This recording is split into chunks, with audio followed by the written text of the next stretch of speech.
Yeah, well, I would say, on every scale, energy is everything, Mhm. okay?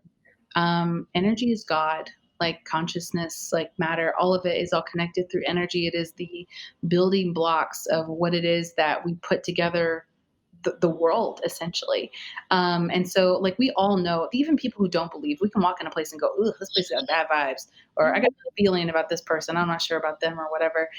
What you're reading is energy, this vibrational thing. So if we're going to talk about this in a scientific way, you can look at vibration, for instance, the type of frequency that comes through. High vibrational frequency is very tight and up and down, close waveforms, and denser, lower energies are that slower, further apart type of waveform.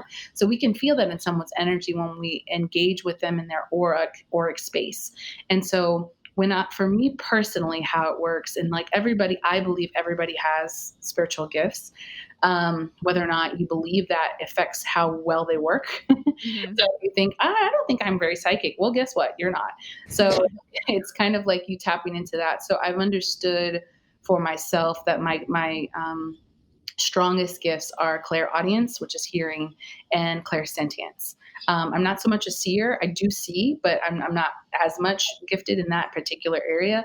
So for me, when I read energy, it is by sound of voice. So I can tell in someone's voice what chakras they might have plugged, or areas in their heart where they might like be working through some stuff. I can even tell whether or not they're being authentic or not, whether they're coming from a place of truth. The tricky part is that some people, when they are lying, believe that they're true, so that changes the frequency of their voice. So it doesn't make me a mind reader, and it doesn't make it like me infallible about knowing who's telling the truth and who's not.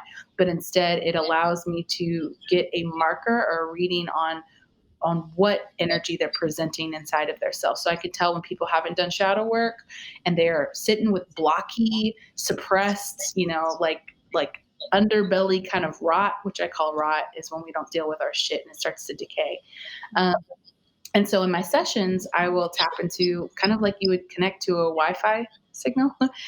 You connect to those people and into the frequency of their voice. Like for instance, you in your voice, I can hear that you have a lot of masculine energy in your Mhm. voice, and so you might feel kind of like or be better at grounding, faster at grounding than others, but you might not allow more of that nurturing side to come in, and the creation side. You might doubt your intuition when it comes through. So and as I'm telling you that, I'm getting a lot of chills on this side, on my masculine side, which affirms me that that's true. Mm.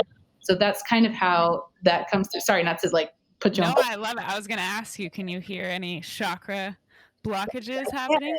I can't. Well, because you've got one in your heart, and I can hear Mm. that, but I don't know if that's something we want to talk about on the show. Yeah, I'm curious. I'm open. I'm like, let's hear it. Yeah, Yeah, so people have been saying like I've been getting kind of some intuitions and different things telling me about something in my gut lately too. So I don't know if maybe you were picking up on that. yeah. I mean, maybe, but like, I mean, it's like quick and dirty here, Yeah. It's not like, and I think a lot of people think when they think about people who are mediums or psychics or anything like that, the approach is that they're future tellers, or that they know everything, that they're omniscient Mhm. and omnipotent in some kind of way. And I think we need to rework the way we think about people who have these gifts, because it doesn't, they're still human. Yeah. And like people who have really, really fostered their craft, like the really great psychics are probably like 80 some years old or something like that. That's not always the truth. Some people come in like right and tapped in, but they've mastered their craft in some kind of way. So, for instance, I have mediumship stuff that happens to me all the time. I can connect to other consciousnesses. I can tell somebody, oh, your mom passed away. I can feel her. There's stuff that comes through that's 100% evidential and true, but I don't have enough confidence in that gift to be able to bring it forward, because there's so much attached to it for people. It's very emotional, but also like Mm.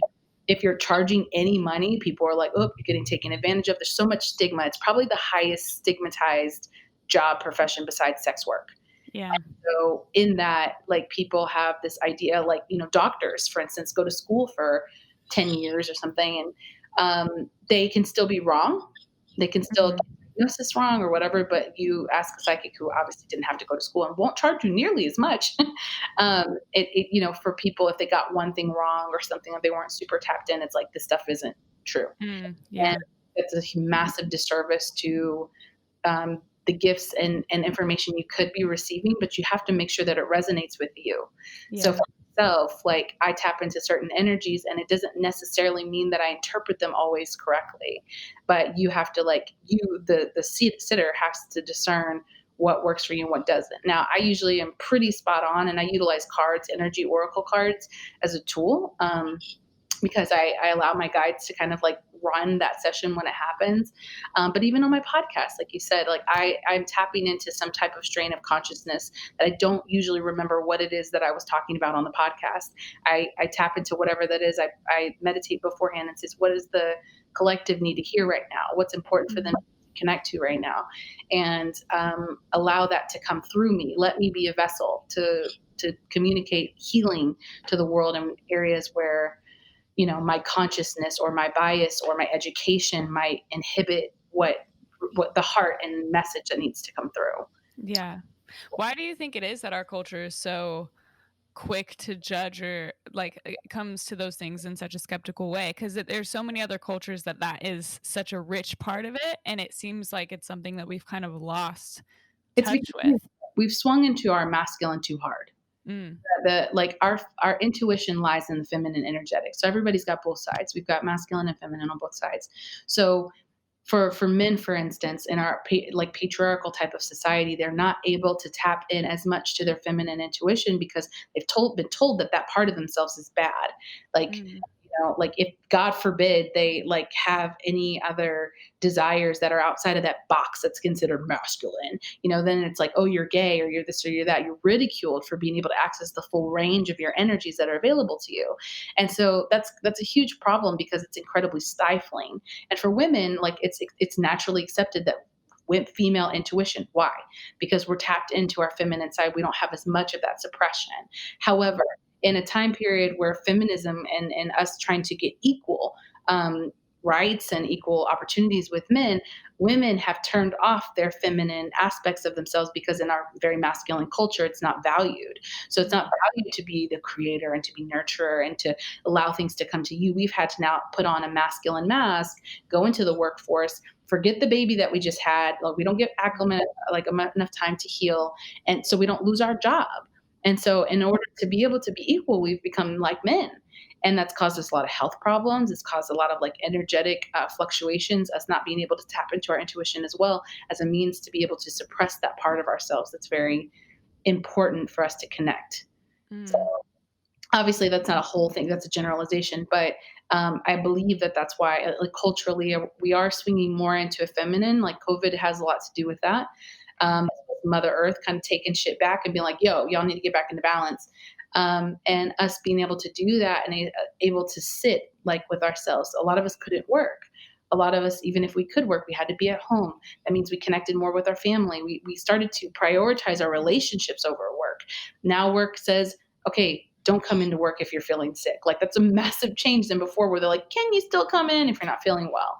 And so us being able to come into that nurturing, healing aspect of ourselves to engage with that. And I think that as we're doing that, a lot more people are getting touched with their feminine energies that allow for them to be able to contract those spiritual gifts that we're talking about. mm.